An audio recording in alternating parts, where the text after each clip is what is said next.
Hello friends, welcome to my YouTube channel.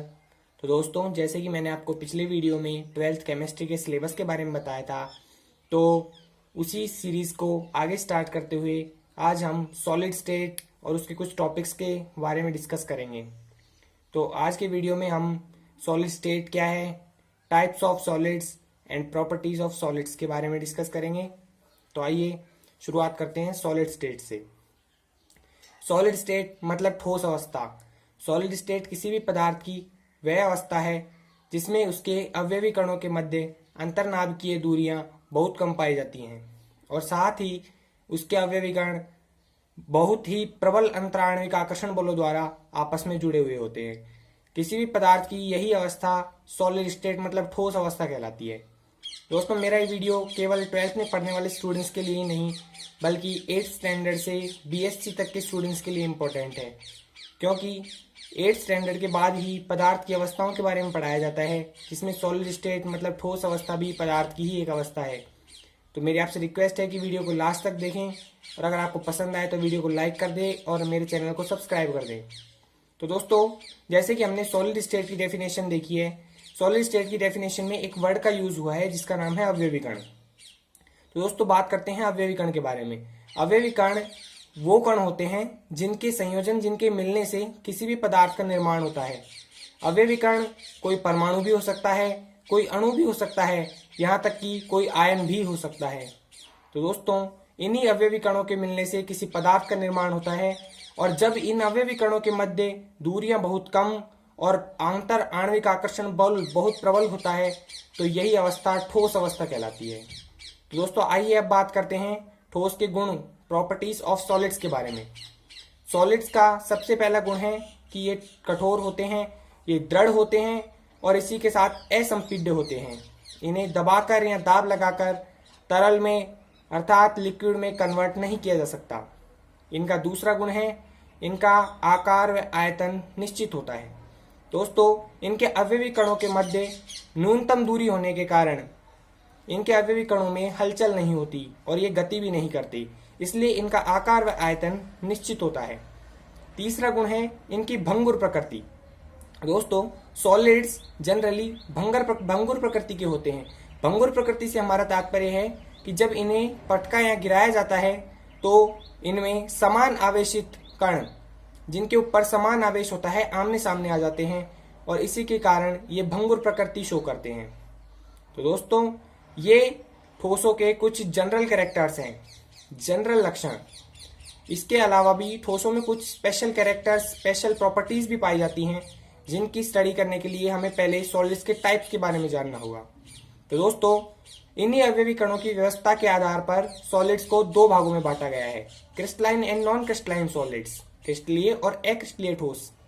क्रिस्टलीय ठोसों की अगर हम बात करें तो क्रिस्टलीय ठोसों में असंपीड्यता, कठोरता, दृढ़ता, इनके अलावा एक गुण यह भी पाया जाता है कि इसमें संपूर्ण क्रिस्टल में अवयवी कणों का व्यवस्था क्रम एक समान होता है।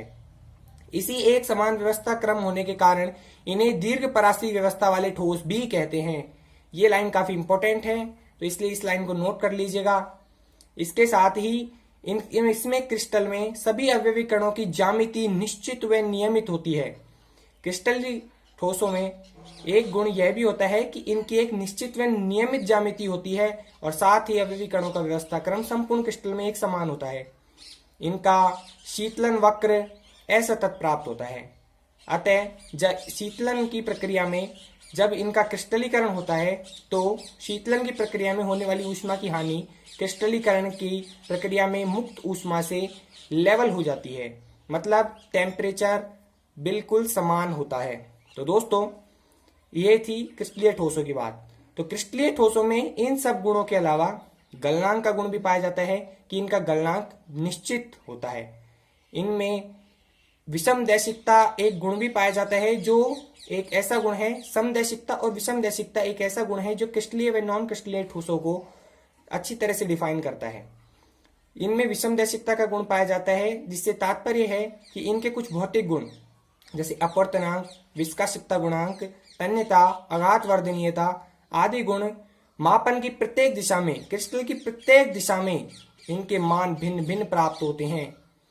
जैसे हम यदि किसी क्रिस्टल में प्रकाश पुंज को गुजारते हैं, यदि हम किसी प्रकाश पुंज को सीधी रेखा में गुजारेंगे तो उसके प्रकाश पुंज के क्रिया एक ही प्रकार के कणों से होती है तथा यह प्रकाश पुंज एक ही प्रकार के कणों से क्रिया करता है। और यदि हम इसी प्रकाश पुंज को टेढ़ी रेखा में गुजारते हैं तो इसकी क्रिया भिन्न भिन्न प्रकार के कणों से होती है, तो इसीलिए यह विषम दैशिकता शो करता है। अब दोस्तों बात करते हैं अक्रिस्टलीय ठोसों की।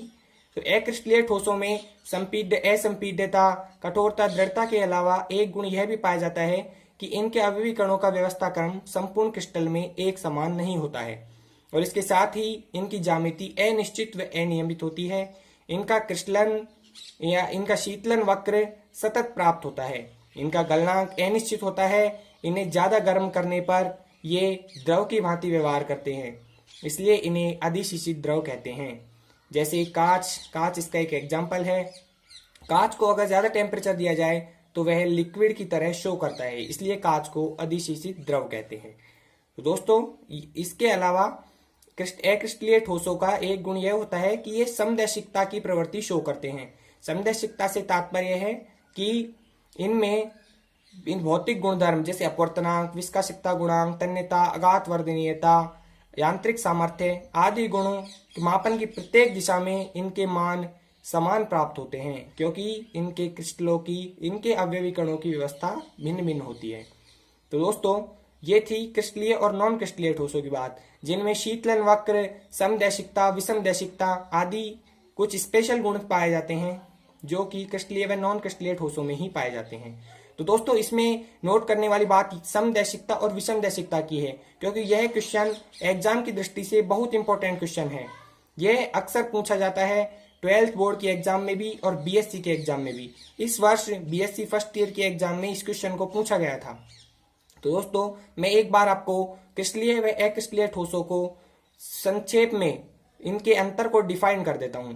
तो दोस्तों ज्यामिति की बात करें तो क्रिस्टलीय ठोसों की ज्यामिति निश्चित व नियमित होती है और अक्रिस्टलीय ठोसों की ज्यामिति अनिश्चित व अनियमित होती है। गलनांक की बात करें, क्रिस्टलीय ठोसों का गलनांक निश्चित होता है और अक्रिस्टलीय ठोसों का अनिश्चित होता है। दैशिकता की बात करें तो क्रिस्टलीय ठोस विषम दैशिकता शो करते हैं, जबकि अक्रिस्टलीय ठोस समदैशिकता शो करते हैं। इसके अलावा कणों की व्यवस्था की बात करें तो क्रिस्टलीय ठोस दीर्घपरासी व अक्रिस्टलीय ठोस लघुपरासी होते हैं। इसके अलावा शीतलन वक्र क्रिस्टलीय ठोसों का असतत व अक्रिस्टलीय ठोसों का सतत प्राप्त होता है। इसके अलावा एक गुण विदलन भी है कि क्रिस्टलीय ठोसों को जब किसी खुरदरे औजार से किसी पैने औजार से काटा जाता है तो बनने वाली दोनों सतह चिकनी होती हैं और बनने वाले दोनों भाग बराबर होते हैं, जबकि अक्रिस्टलीय ठोसों में बनने वाले दोनों भाग बराबर भी नहीं होते और बनने वाली सतह खुरदरी प्राप्त होती है। तो दोस्तों ये थी क्रिस्टलीय व नॉन क्रिस्टलीय ठोसों की बातें।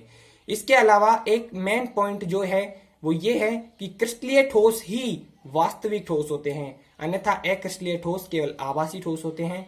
दोस्तों मैं आपको एक शॉर्ट ट्रिक बताने जा रहा हूं जिससे आप क्रिस्टलीय व नॉन क्रिस्टलीय ठोसों को अलग अलग छांट सकते हैं, अलग अलग उनको वर्गीकृत कर सकते हैं। अक्रिस्टलीय ठोसों की एक ट्रिक ये है कि जिन यौगिकों में या जिन कंपाउंड्स में पॉली लगा होता है वो जनरली अक्रिस्टलीय ठोस होते हैं, जैसे पॉलीथीन है, पॉलीवाइनिल क्लोराइड है, पॉलीएस्टर है। तो जिनके आगे पॉली लगा होता है वो जनरली अक्रिस्टलीय ठोस होते हैं। जनरली, मैं सभी की बात नहीं कर रहा, केवल कुछ जिनमें पॉली लगा होता है वो सारे ही अक्रिस्टलीय ठोस होते हैं। दोस्तों अगर आपको ये वीडियो पसंद आया हो तो इसको लाइक कीजिए और हमारे चैनल को सब्सक्राइब कीजिए। Thanks for watching friends. Meet you next time. Thank you.